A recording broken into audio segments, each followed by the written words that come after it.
Hi everyone, hope you're doing well from wherever you're watching this channel, depending on your time zone. Now, the Linda Wananchi team is posing as a serious threat to the ruling UDA and any sympathizer of President William Ruto. I'm saying so because if you check, you will appreciate that the numbers in Linda Wananchi are growing day in, day out. And for Sifuna to assert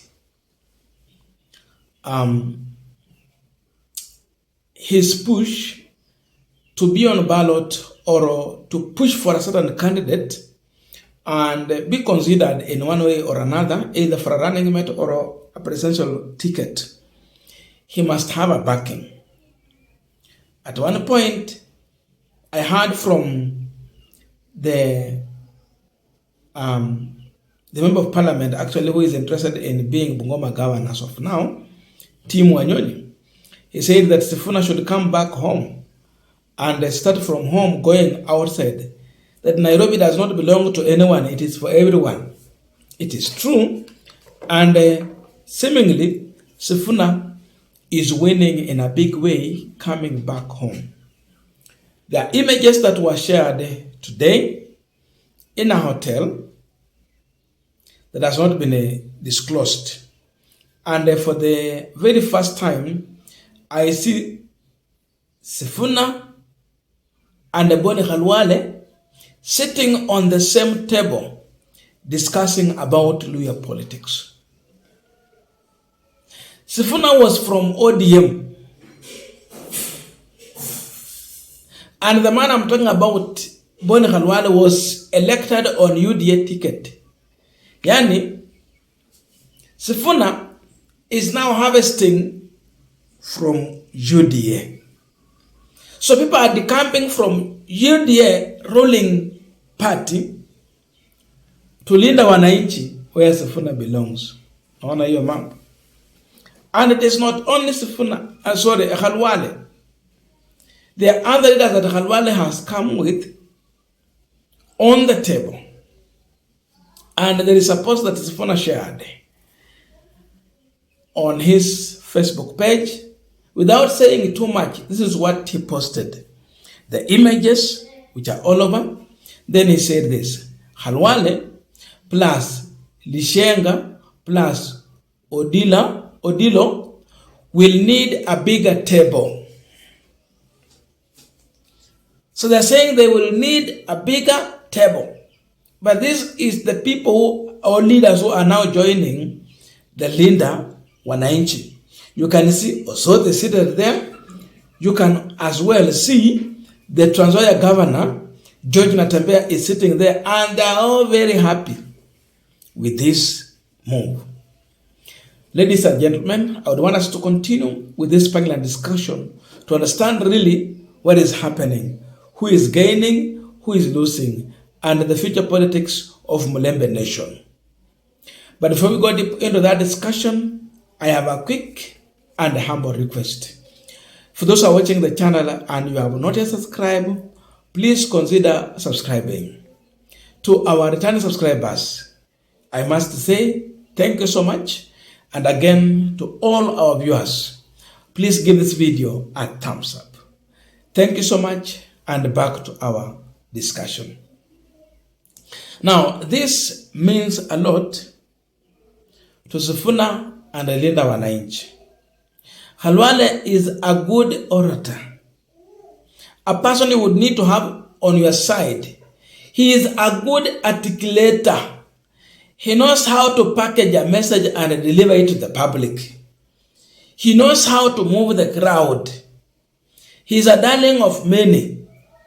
And imagine losing such a critical or a most-needed person when you want to push for your agenda.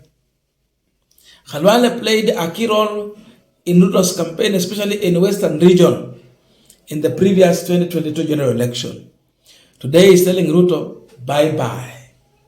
He's telling Ruto, bye-bye. I am not with you.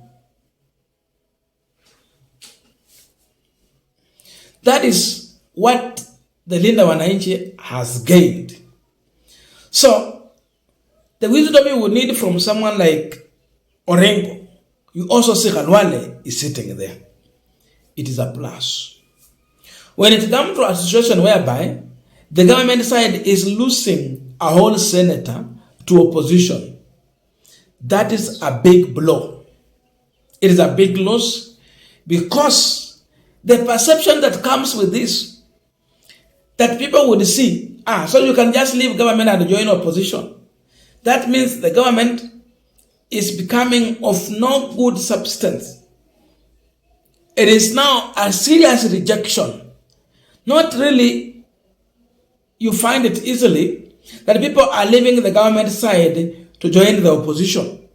When everyone should be rushing to the government, people are decamping from government. People are dumping the government. A government that you believe they have every resources, that they can fund you, even in your campaign, it turns out that people are now leaving that government. Ni nini hii wameona kwa serikali ambayo hawataki kuungana na serikali.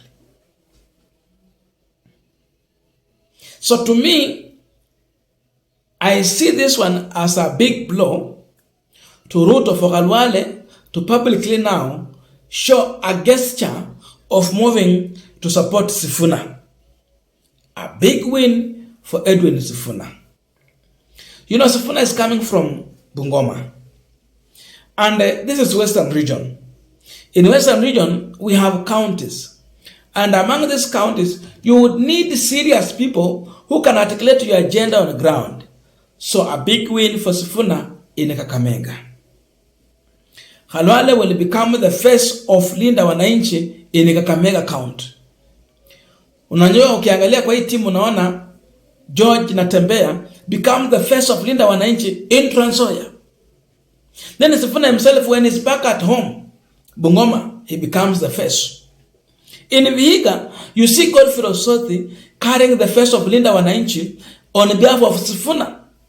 Sasa Kakamega ndo tulikuwa hajakuwa na msingi vizuri kabisa. Khalwale comes in with that energy, with that face of Western region. Ako pale. So we see Linda Wananchi successfully trying to bring that into the face. And the blend they come in with between the youthful politicians and the experienced senior or elder politicians from Western region and across the country. So you can see that it's coming out very clear. Unajua si jambo kubwa ukisikia kwamba mtu ambaye alikuwa kwa opposition ameruka, ameanza kuungana na serikali. Hilo ni jambo la kawaida. People are pulled towards power. Everyone is pulled towards the center of power. And therefore with that, it is normal to see people now going to UDA and supporting the government of the day. What to come Akina Tuoli and the rest. They can easily do that. But getting someone moving away from that power to join the opposition, hii si kawaida. Ndio maana tunasema this is a bombshell. Khalwale has just pulled it. And the opposition under Linda Wananchi is growing bigger. It is widening its net so that they can really expand accordingly.